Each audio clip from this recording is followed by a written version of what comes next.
Here's a position that looks relatively normal. I mean, the material is even. White clearly has this like advanced pawn structure on the queen side, but black looks really solid. None of his pawns are being attacked. His king is well defended by the knight and rook. And it seems very quickly that black could play like rook to e8 or rook to b8, and it seems fairly okay. I wouldn't mind this position as black, unless I was considering one of the imbalances here, which is the minor piece battle. The minor piece battle would state that white's bishop is dominating black's knight. Just look at it from a mobility standpoint at the very least. There are a few different ways that we'll learn how to evaluate a bishop, but you can consider a bishop on mobility, on attacking, and on its, you could say its defense skills. So its ability to move, its ability to attack, and its ability to defend. This bishop doesn't need to defend anything, but it is attacking the a7 pawn. It is aiming at this very weak diagonal. I say it's weak because there's nothing that can defend it. The pawns are gone. This diagonal is very weak into the king side. And not to mention, this bishop is very mobile. It can go wherever we need it to go. Do we need to drop it in here? Maybe. Who knows? It can go there. The bishop is very useful. It could drop back here. Or it can go back even to the defense a little bit and go bishop to d2. This is a great bishop. Let's look at the knight, though. Does this knight strike confidence with you? Where can the knight go? Well, the knight can go to d8, h8, or h6. Now, what do all these have in common?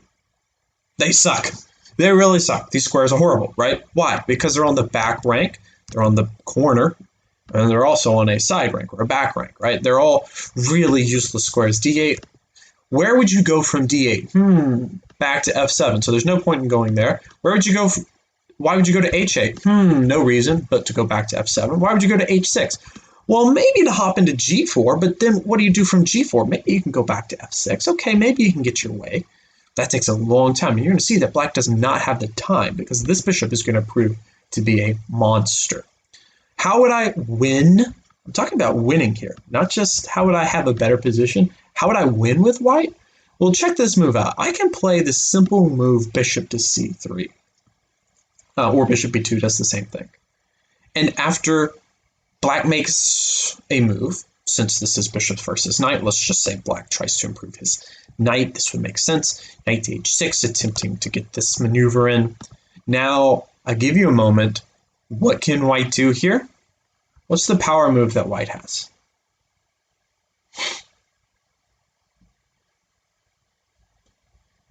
So the move that white can play that can just crush black is this battery creating queen d4. Now the queen and bishop are dominating this diagonal that I just mentioned. The bishop is helping to control greatly. h8 and g7 are both squares that the queen can penetrate on.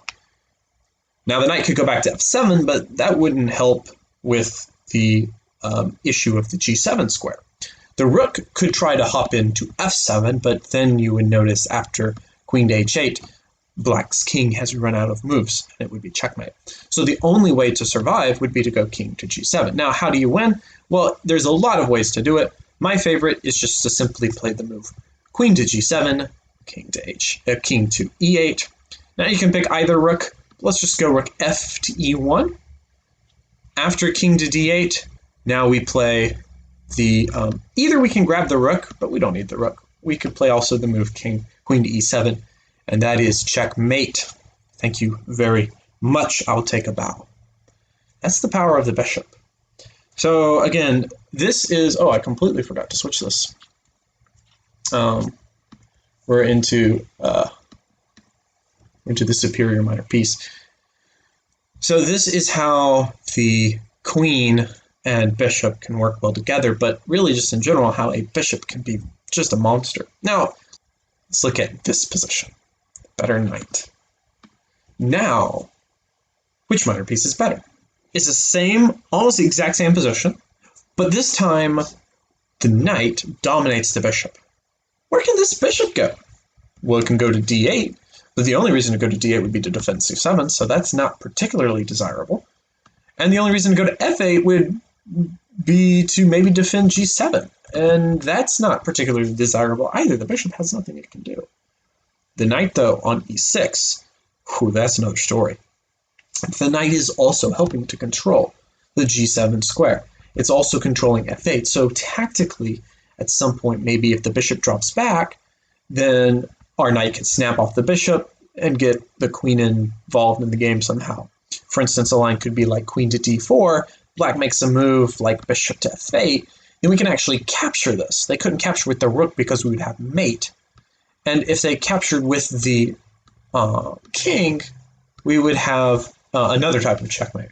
Or it wouldn't be checkmate immediately, but I would have like queen to h8, which would be nasty because after king to e7, then rook to e1 is checkmate. I'm not going to go through that line, but for the sake of explanation, this is an annoying square to control. Also, the rook can never move because of that knight. Also, the queen can't go to d8 because the knight would take it. The queen can't go to e8 because then the c7 square is also under the control of the knight.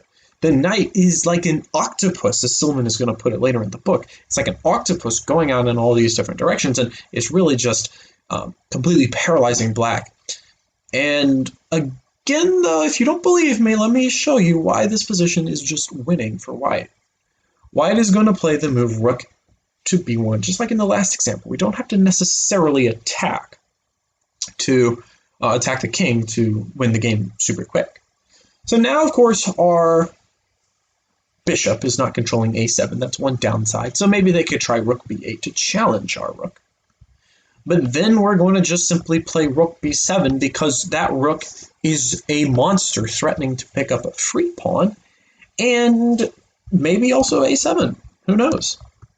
So he basically is forced to capture. And then at that point, we could recapture either two different ways. But the way I would suggest, the simplest I think, is to actually go c takes b7. With the point being that after queen to b8, this point is suddenly a humongous target. For instance, queen to c3 threatens this guy. Bishop would have to go to d8. And now I can play a very simple move, rook b1, and the threats are unstoppable at this point. Right now, my threat is to go knight takes d8. And after queen takes d8, I would promote my pawn. So you have to go rook d7, just like, please, please. How can I ever repay you? Just whatever, I'll do it. I'll make any move. Well, after rook d7, seemingly defending, so the point is if rook takes, knight takes bishop, then we can go rook takes bishop, right? Well, we're going to do that anyway. Again, like I said, you can't go queen takes bishop, because queen takes knight, I can't speak today.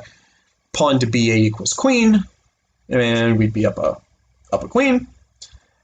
And after rook takes c3, our pawn structure helps us out here, and queen to g7 is actually straight up checkmate.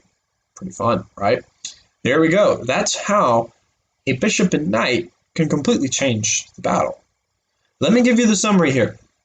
Don't lose this. Having a better knight can be a massive, massive advantage for you. Having a better bishop compared to your enemy's minor piece can be a massive advantage. One thing that Silman tries to get across through this entire book is that there are other imbalances than material. We think of material as the imbalance. Like if I'm up a rook, that's winning for me. Well, hopefully you'll see here, the material was not different, the minor pieces were different, and it was just as easy of a win as if we were up a whole rook. So the minor pieces can make a huge difference in the game. You need to look for ways to improve your minor pieces, and we're going to be talking about this in the second, third parts of the video series, how to improve your knights and then your bishops so that you can actually have these massive advantages come to the end of the middle game and into the end game and just crush your opponent off the board. If you can create a good knight or somehow manage to make your enemy's bishop a terrible piece, then all of a sudden it's like you're collecting pawns. Whenever your opponent hangs a pawn, I know you get excited because you can just take it, and that's it. But when you can create a minor piece advantage, that should be just as exciting to you as winning material, because it's just as big, if not sometimes a greater advantage, to have these positional imbalances in your favor.